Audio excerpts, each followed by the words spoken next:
Smithfield, August 1305. Iron and burning fat hang thick in the morning air.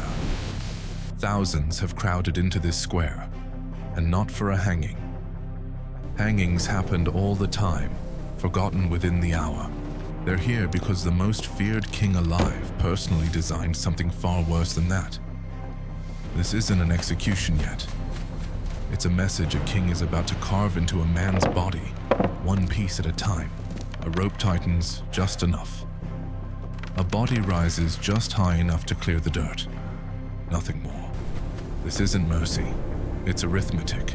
A blade, sharpened to a surgeon's edge, hovers over a man who is still breathing, still aware, still lucid enough to understand exactly what's coming. William Wallace was never meant to simply stop existing. Death alone would have let him off easy. If you're still here, drop your city and country in the comments right now. We want to know exactly who's watching this with us. Hit subscribe before we go any further. You're watching Zero to Now. Edward I made popes bend. He crushed nations under his boot without breaking stride. And in August of 1305, this same man poured an almost obsessive amount of royal attention into slowly taking apart one prisoner in public. That level of fixation says something the textbooks rarely spell out. Edward wasn't demonstrating strength in that square that day. He was leaking fear. Wallace violated every unwritten rule the feudal order ran on. No title to his name, no castle, not a drop of noble blood anywhere in his family line. By the standards of his world, he simply didn't count. Scottish lords, on the other hand, were easy. Hand one a title, a stretch of land, and his loyalty was basically purchased. But what do you offer a man who wants nothing from you? There was only one option left on the table. He had to disappear entirely. By 1296, Scotland wasn't fighting a losing war exactly. It was being digested, piece by piece. Edward governed less like a monarch and more like the head of a protection racket, just scaled up to the size of an entire nation. Landowners kept their wealth. Peasants broke their backs producing it. And the crown skimmed something off every harvest, every deal, every breath drawn north of the border. Step out of line, and your whole family tree got torn out at the root. Scotland's nobility ran the numbers and did what wealthy men usually do when the math gets ugly. They knelt. Edward peeled King John Balliol's authority off him layer by layer. Crown, royal garments, even the coat of arms ripped from his body like a label off a bottle. He hauled the Stone of Destiny south as a trophy. Then came the Ragman Rolls. Thousands of Scottish lords forced to sign away their sovereignty, some even offering up their own children as collateral for good behavior. The whole system was airtight, at least on paper.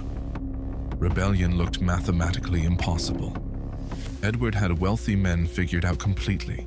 What he never accounted for was what happens when you strip a man down to absolutely nothing left to lose. That miscalculation went off in May of 1297, not in some grand hall, but in the cramped, filthy streets of a town called Lanark. To England's ruling class, William Wallace didn't even register as a name worth remembering. Just a younger son of a minor landholder, nobody's idea of a threat. But Wallace had figured out something Scotland's lords seemed to have forgotten entirely. You don't sit down and negotiate with a system engineered to drain you dry. You put a match to it. The English sheriff running Lanark treated the town like his personal property. Wallace didn't send a letter. He and a handful of furious, landless men broke down the sheriff's door in the dead of night, dragged him into the street, and finished him there in front of everyone. That wasn't a battle. It was a sentence handed down in blood, aimed at anyone still weighing whether resistance was even an option. News of it tore across Scotland like a spark through dry brush. Farmers started walking off their own land. Wallace skipped the nobility completely and went straight to the raw, boiling frustration of ordinary people who had simply run out of patience with the whole arrangement. By September, London's answer came marching north.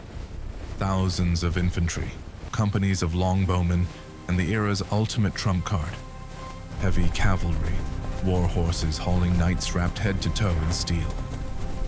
John de Warenne led the column. Riding beside him was Hugh de Cressingham, England's treasurer of Scotland, a man the locals loathed for squeezing their economy dry to bankroll wars fought entirely for someone else's benefit.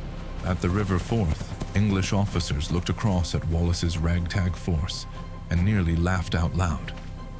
Threadbare clothes, long wooden spears, barely any armor to speak of. No real cavalry. Every rulebook of medieval combat said this was already decided. Wallace, as it turned out, had no interest in that rulebook. Stirling Bridge was the only way across, narrow enough that two men could barely walk it side by side. Cressingham, impatient and greedy for a quick win, pushed for an immediate crossing anyway. From high ground, Wallace watched it unfold. He let the vanguard cross first. He watched their horses start sinking into the marsh underneath them. He waited patiently until just the right number of soldiers were trapped between his spearmen and the river behind them. Then he gave the signal. His men came down the hill at a dead run and slammed into the English before the cavalry could ever build up speed. Boxed in, ankle deep in mud, England's most expensive soldiers became sitting targets almost instantly. The bridge itself buckled under the weight of panicking bodies. Men wearing 80 pounds of iron dropped straight into the current like stones. Cressingham was dragged off his horse and torn apart on the spot. The Scots skinned his corpse, cured the hide, and Wallace reportedly wore a strip of it as a belt for his sword. Word reached London within days, and the message underneath it was unmistakable. Your authority stops meaning anything the second you cross that river. Edward finally grasped the scale of what he was dealing with. This had stopped being a border dispute a while ago. It was something closer to an infection. Buying Wallace off wasn't an option. Quietly arresting him wasn't enough either. Edward needed him alive, dragged back to London, and destroyed publicly. Because a soldier who dies fighting becomes a story people tell their children. And Edward understood exactly how those stories spread. A dead hero, in other words, leaves behind a sword for someone else to pick up. A humiliated, broken prisoner leaves nothing worth reaching for. So the order sent to every general and informant on the payroll was blunt. Don't bring back a body. Bring back a breathing man. For 7 years, Wallace stopped commanding armies and started living like a ghost, vanishing into forests, glens, and mountain passes, hunted by a state that had effectively turned the entire population into potential informants. The bounty Edward put on his head was large enough to change a peasant family's fortunes for generations. Poverty makes an excellent lever, and Edward knew precisely where to apply pressure. Meanwhile, back in London, Edward waged a second, quieter war, one fought entirely with image. Priests and town criers spread a version of Wallace built purely to horrify. A monster who burned women alive, who murdered children for entertainment. None of it happened. All of it stuck. The trap finally shut on August 5th, 1305. Sir John de Menteith wasn't some fanatic or true believer. He was a Scottish knight who had simply worked out the odds and picked the side more likely to let him keep his land. What he had that England's spy network didn't was access. He was close enough to Wallace's shrinking circle to actually find him. Through a chain of paid informants, he traced Wallace to a barn outside Glasgow. There was no dramatic final stand. Wallace was asleep when they came for him, and the men surrounding the barn moved without a sound. They pinned him to the floor. And the worst part of that moment wasn't physical at all. The face holding him down belonged to another Scot. Someone he might have trusted had sold him out for a chest of English silver. Edward's orders for handling the prisoner were oddly precise. No rope. Rope could snap or be cut. He wanted forged iron instead. The manacles bit into Wallace's skin the moment they were locked. For 17 straight days, He rode in chains through country that had spent years marinating in royal propaganda, villagers screaming curses at the monster they'd been told was finally coming. He reached London on August 22nd. Edward didn't waste him on a cell. A dungeon is for hiding someone away. Edward wanted every set of eyes in the city locked on what was about to happen next. If this is the kind of history you actually want to hear, the version that doesn't get sanded down, make sure you're subscribed to Zero to Now before we get into the trial and everything after it. The next morning, guards dragged Wallace into Westminster Hall, the largest legal chamber anywhere in Europe, built specifically to make anyone standing inside feel crushed under its own weight of stone and authority. Nobody there was interested in an actual trial. This was theater, and the ending had already been written weeks earlier.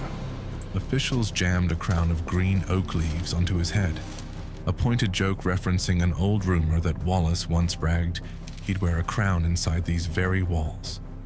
The judges laughed openly. King of thieves, king of nothing at all.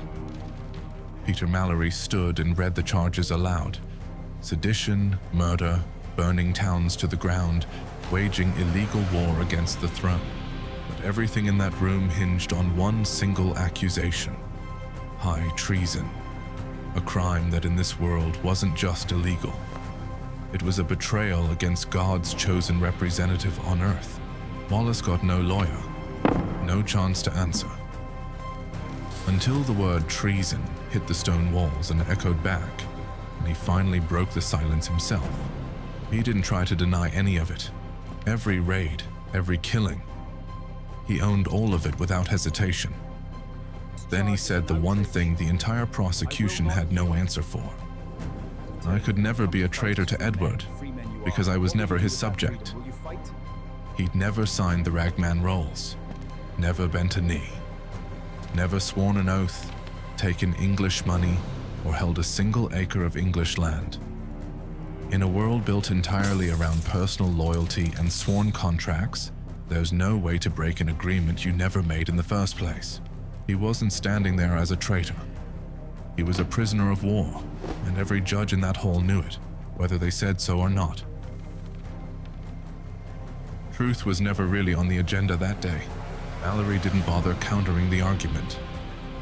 There was no need to.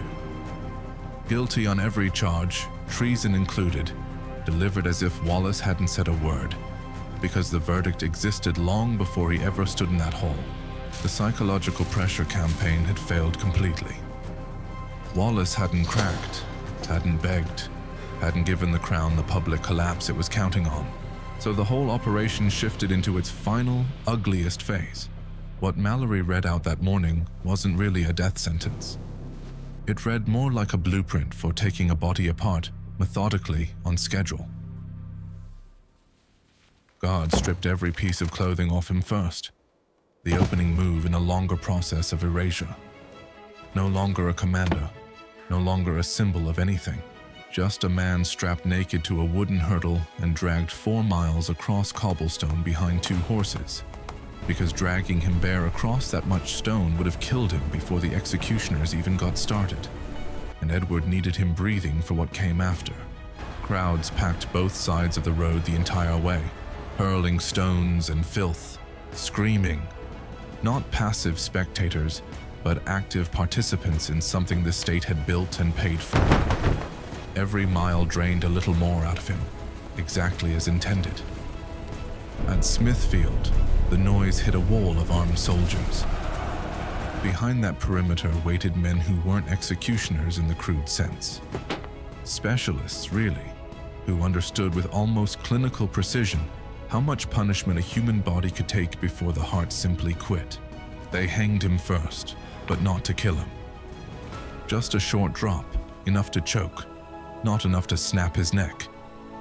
That particular mercy was reserved for men of noble birth. They watched his face darken, counted quietly, and cut him loose just before his brain shut down for good. Then came the cold water, and consciousness dragged back into him, because Edward's instructions were explicit on this point.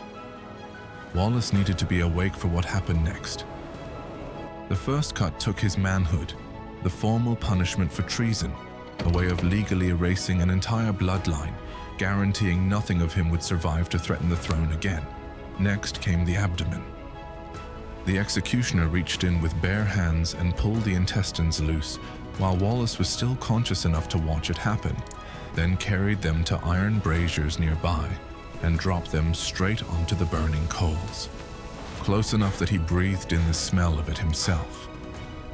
The heart came out last. The moment it stopped beating, William Wallace was gone. But the show wasn't quite finished yet. His head came off next, raised for the crowd to see.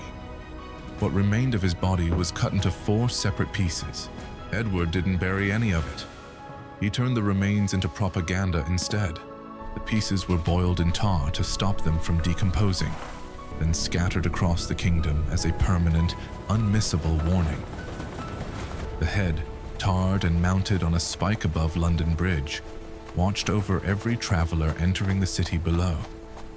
One arm went to Newcastle, the other to Berwick, a leg to Perth, another to Aberdeen, nailed up above the gates of Scotland's busiest towns.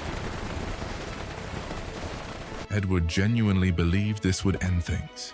He was a gifted strategist in almost every other respect. But here, he badly misjudged something basic about how people actually react to horror. The display didn't frighten Scotland into submission the way Edward expected. It set the whole country on fire instead. Communities that looked up and saw those limbs nailed above their gates didn't feel afraid anymore. Not really. What they felt had nowhere left to go but forward. A rage that burned away any last illusion that peaceful coexistence with England was still possible. Nobles who'd spent years quietly playing along suddenly understood the situation with total clarity. There was no safe middle ground left to occupy, just total freedom or total ruin. 6 months later, a nobleman named Robert the Bruce stepped straight into the gap Wallace's execution had torn open and launched a war for independence that swallowed the entire island whole. Edward mobilized to put it down himself. He never got the chance.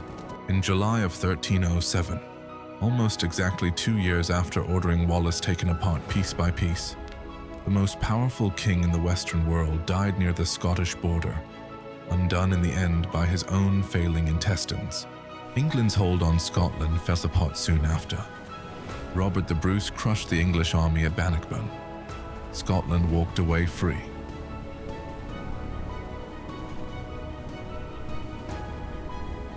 Edward spent a fortune, wore down the strongest army in Europe, and engineered the most brutal execution in English history, all to erase one man who had never asked the crown for a single thing it could offer him.